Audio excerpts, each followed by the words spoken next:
이러한 이안 바버의 주장은 에버딘 대학교에서 열린 기포드 강연, 과학 시대의 종교를 거쳐 제시되었고, 과학이 종교를 만날 때라는 이안 바버 80세 생일 기념 자서전에서 더욱 정교하게 드러납니다. 의외로 교회에는 이러한 전통이 오랫동안 존재했는데, 특별히 자연신학의 경우 인간에게 주어진 보편적 이성으로 자연 안에서 독자적인 경험과 관찰을 통해서 신 존재에 대한 증명이나 최소한의 그 암시적 증거를 발견할 수 있다고 보았습니다. 과학도 마찬가지입니다. 이안 바버에 따르면 최근의 천문학자들은 초기 우주의 물리학적 상수들이 마치 설계에 따라서 정밀하게 조율된 것처럼 보인다는 새로운 주장을 내놓았거든요.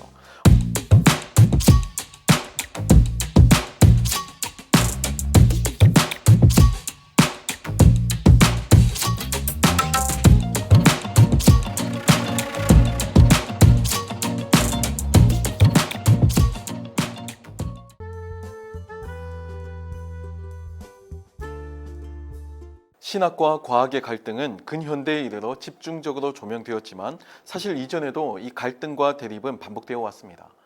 특히 지동설을 주장한 갈릴레오 갈릴레이에 대한 종교 재판에 대해서 저 개인적으로는 대표적인 교회의 과오라 생각하며 신학으로 과학을 지배하려 한 역사적 형태의 헤게모니 담론으로 이해하죠. 학문의 왕이라는 독점적인 위치를 누렸던 유럽의 그 기독교 왕국 크리스텐덤에서의 그 신학은 시대를 이해하는 하나의 패러다임이자 그 패러다임을 규정하는 틀이었고 보편적인 규칙이자 질서로 기능했습니다.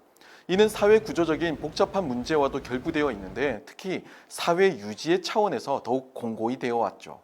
교회를 가시적 하나님 나라로서 은혜의 수단으로 이해하는 로마 가톨릭 교회의 특성상 성서 해석에 대한 최종적인 권리는 언제나 그 수직적인 성직 계급의 정점에 있는 교황이 가져야만 했고, 이것은 결국 세상을 지배하는 패러다임의 기반이 되는 그 해석에 대한 독점이자 교회의 배타적인 권리로 이해되었기 때문입니다.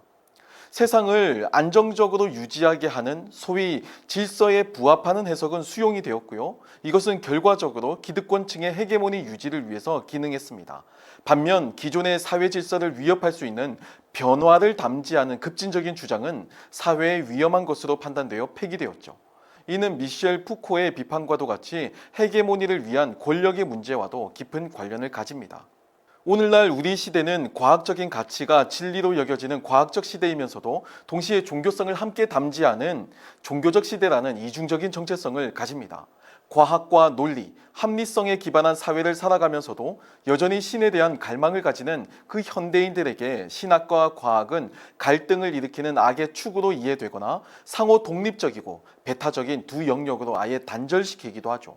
또 각자 고유한 영역을 인정하되 서로 대화를 시도하는 다소 유연한 입장도 있고 아예 통합을 시도하는 급진적인 주장도 공존하는 상황입니다. 오늘 이 시간에는 과학과 종교의 관계에 대한 전통적인 접근 방법으로 잘 알려진 이안 바버의 과학과 종교의 관계 유형을 소개하고 이에 대한 장점과 한계를 조명하려 합니다. 이러한 유형 구분은 관점에 따라 이견도 있고 또 예리하고 분명하게 구분되지도 않겠지만 과학과 종교라는 학제간 연구에 있어서 서로의 위치를 파악할 수 있는 귀한 선행 연구가 될 수 있습니다. 비록 이안 바버가 정의한 전형적인 유형 구분 이후에 많은 세월이 흘렀고 또 신학과 과학도 각자 독자적인 발전을 이루었기 때문에 이전에 정의되었던 그 유형에 대한 보완이 필요한 것은 사실이지만 그럼에도 그의 이 통찰력 있는 연구는 현 시대에도 유의미합니다. 오늘날에도 여전히 이안 바버가 정의한 이 유형적 입장 그 어딘가에 신학과 과학은 각자 자리하고 그 각자의 위치에서 상대방을 인식하기 때문입니다. 그리고 여기서 더 나아가서 과학과 종교가 지향하는 학문적 대상이라 할 수 있는 신과 세계를 바라보는 여러 입장을 통해서 오늘날 가장 적합한 과학과 종교의 모형이 무엇인지 살펴보고자 합니다.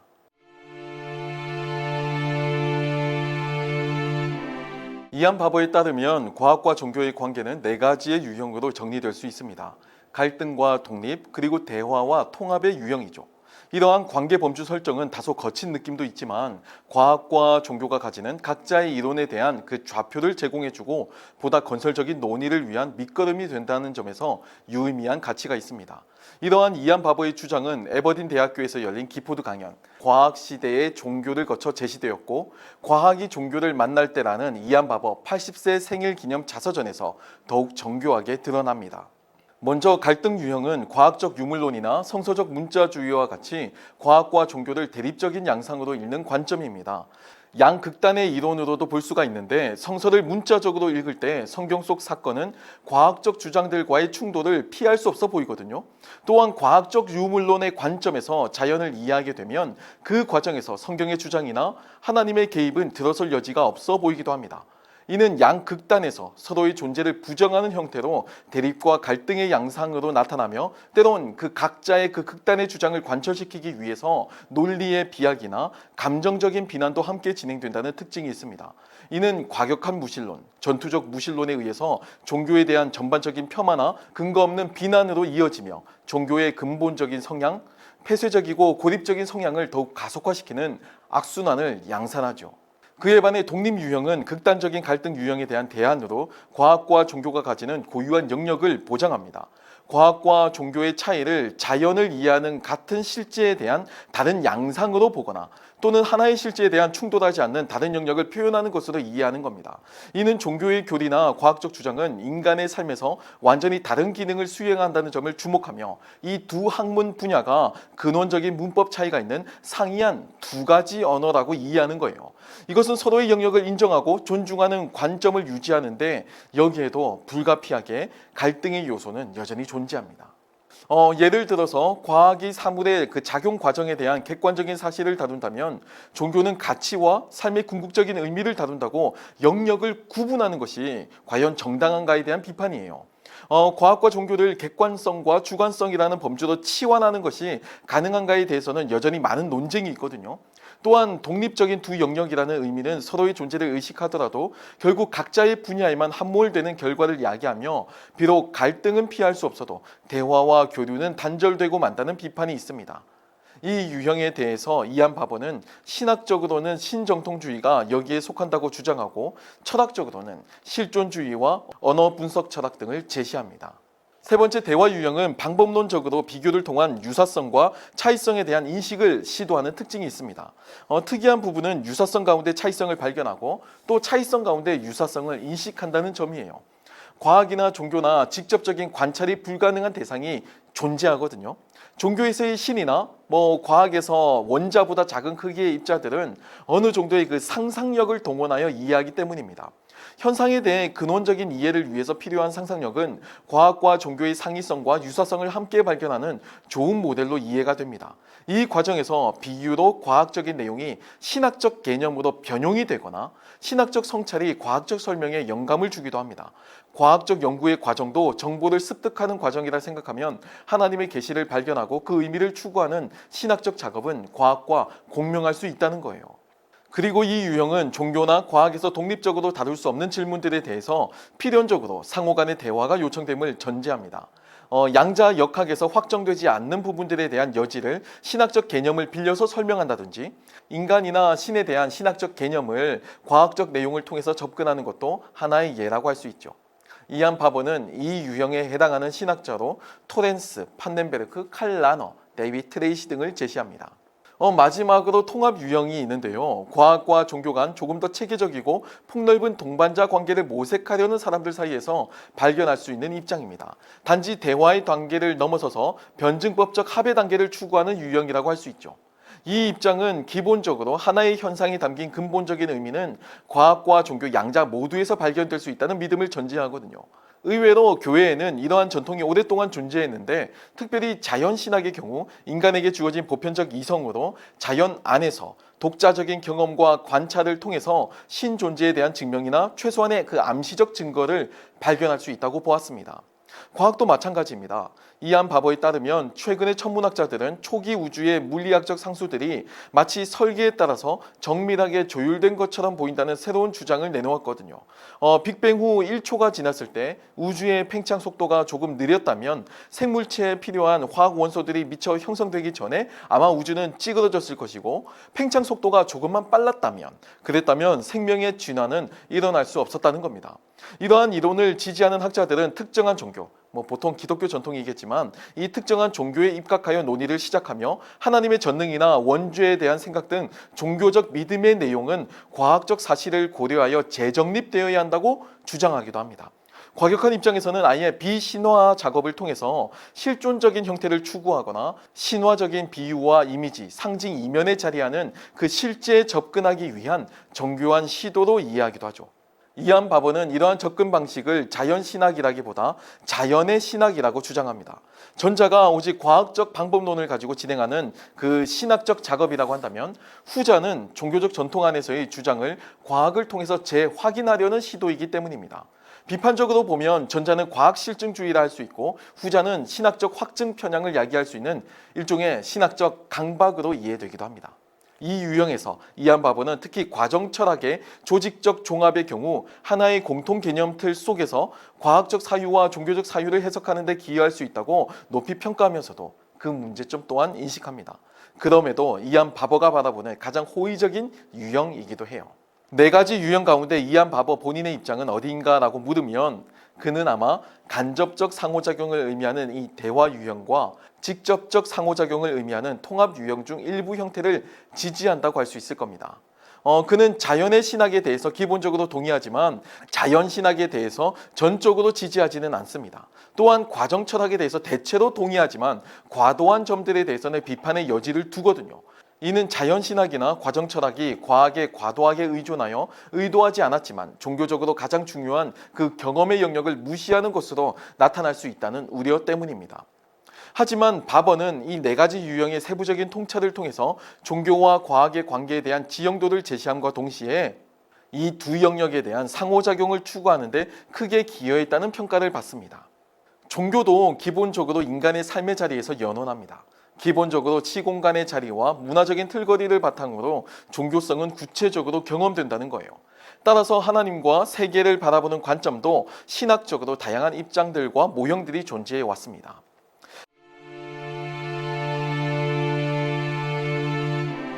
가장 대표적인 입장이 고전적 유실론인데, 신을 군주이자 왕으로 묘사하고 자연을 왕국으로 묘사하죠. 이는 신화적 세계관을 구성하는 대표적인 주장이며 고대로부터 근대에 이르기까지 주도적인 유형이기도 했습니다. 신의 절대성을 확보하고 이를 토대로 세상을 해석하기 때문에 신학적 작업이 단순하면서도 명확하죠. 그러나 인간이 경험하는 다양한 형용모순적 상황을 담아내기에는 부족하다는 비판도 존재합니다. 대표적인 예가 신정론에 관한 문제이며, 악과 고난에 대한 인간의 실존적인 경험을 하나님의 속성과 연계하여 이해하는 데 이 유형은 태생적 한계를 보여줍니다. 두 번째는 근대 이후에 등장한 이실론 모형입니다. 이 입장은 신을 시계공으로, 자연을 시계로 묘사하거든요. 분명히 존재의 근원이나 신의 존재를 인정하면서도 더 이상의 역사 속에서 신의 특별한 섭리는 존재할 수 없다고 일종의 비종교화, 비신화화를 시도하는 겁니다. 신은 자연 법칙을 그 신의 질서로서 결정하셨고, 이 규칙 위에서 자연이 존재하고 운영되도록 창조하셨다는 거예요. 따라서 초자연적인 개입이나 자연적 인과율이 무너지는 기적과 같은 사건은 종교적 상상력이나 비유, 상징으로 이해되어야 하고, 우리는 그 이면에 자리하는 실제, 그 실제에 접근해야 한다고 주장하는 모형입니다. 이는 오늘날 과학적 세계관의 세상에서 신앙을 가진 대부분의 사람들이 공유하는 신학적 입장이라 할 수 있고, 세속적으로 온건하면서도 종교적으로도 신앙을 유지할 수 있다는 강점을 가집니다. 그러나 하나님의 활동을 초기 창조 활동으로만 국한시키고, 특히 하나님의 자유를 제한한다는 점은 하나님의 하나님됨 그 자체를 오해하는 치명적인 약점으로 비판받습니다. 세 번째는 신토마스주의 신학인데요. 이 입장은 장인과 도구의 관계, 즉 이중행위 모형으로 이해하는 입장입니다. 개혁적인 가톨릭 신학의 입장인 이 관점은 계시와 이성의 이층적 구조의 이해를 훨씬 더 유연하게 이해하거든요. 틀에 박힌 대량 생산 공산물의 결과물이 아닌 장인의 도구로 이해하며 적절한 그 가능성을 담보하기 때문입니다. 네 번째는 케노시스 신학입니다. 신의 자발적인 재앙과 상처의 가능성을 인정하는 그 부모와 자녀의 모형이죠. 이 입장은 두 차례의 세계대전과 홀로코스트 이후 주목받았으며, 위르겐 몰트만이나 기타모리 가조의 신학, 그리고 유대교 사상에서 발견할 수 있습니다. 빌립보서에서 등장하는 하나님에 대한 묘사는 기본적으로 케노틱하거든요. 자신을 제한하고 낮춤으로 이 성육신하신 예수 그리스도가 그 대표적인 모델이며, 십자가의 희생은 그 케노시스 신학의 절정으로 이해됩니다. 이 입장은 세계에 대한 신의 창조 행위를 케노시스로 이해하고 그 근거로 유대교 침춤 사상에서부터 가져와서 전개하는 거예요. 특히 신을 비인격적인 법칙이나 공식으로 전락시키지 않고 세계와 유기적인 관계를 가지는 신의 인격성을 존중한다는 점에서 개인적으로 가장 성경적인 모형이라고 이해하기도 합니다. 비록 자발적인 제한의 필연성에 대한 문제나 세상에 존재하는 악의 문제, 그리고 신의 전능성에 대한 위협으로 간주되는 그 상처의 가능성은 논쟁의 여지가 있지만, 그럼에도 신의 자유와 신의 인격성, 그리고 무엇보다 이 세상을 향한 하나님의 사랑을 보장한다는 점에서 강력한 이점이 있다고 보거든요. 다섯 번째는 실존주의 신학의 모형으로 구체적인 특정한 형태는 없지만 인격적인 대화를 강조하기 위해서 비인격적인 영역과의 그 분리를 초래한다는 비판을 받습니다. 모든 것은 실존적인 의미만 가지는 거예요. 굉장히 극단적이죠. 현대인들에게는 중요한 관점이지만 종교적 사실성이나 역사성, 계시의 문화적 전통적 의미는 상대적으로 약화될 수밖에 없다는 점은 비판으로 제기됩니다. 내가 느끼고 내가 경험하고 내가 생각하는 나의 주관성만 중요하지만 객관적인 보편 타당한 성격이나 경험은 상대적으로 무시될 수 있거든요. 그 밖에 언어분석적 신학은 행위자 행위 모형으로 신과 세계를 이해하고, 신의 내재성을 강조하는 신학은 세계가 하나님의 몸이라는 모형을 기반으로 다양한 논의를 촉발합니다.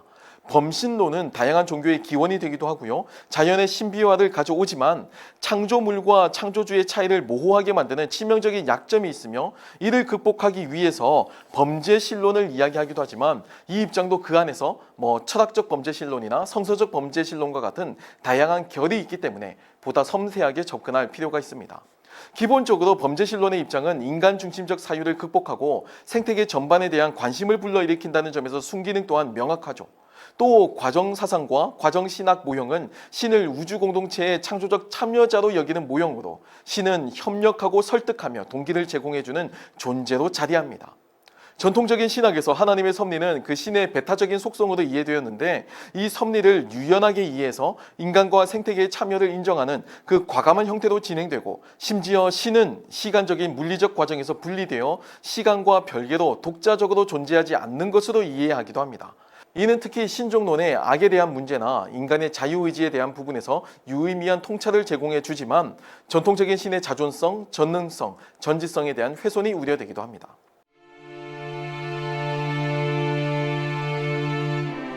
이한 바보에 따르면 각 모형은 나름의 강점과 약점이 있으나 과정사상 신학 모형이 가장 약점이 작아 보인다고 이야기하며 과정신학에 대한 특유의 긍정적인 의견을 제시합니다. 하지만 저는 이 과정신학이 담고 있는 신론에 대한 치명적인 약점이 극복되지 않는 한 설득하는 사랑이나 시간성으로부터의 독립된 신의 섭리가 필연적으로 야기하는 그 치명적인 신의 전능에 대한 오해가 큰 결점이라고 보거든요. 자칫하면 기독교 신학이 아닌 또 하나의 새로운 이신론의 재현으로 여겨질 수도 있기 때문입니다. 제가 생각하는 그 이신론의 특성은 세계를 향한 신의 개입이나 세계와 신의 상호 영향력 정도가 아니고, 신의 섭리 형태를 인간의 사유의 틀로 제한하는 시도라고 보기 때문입니다.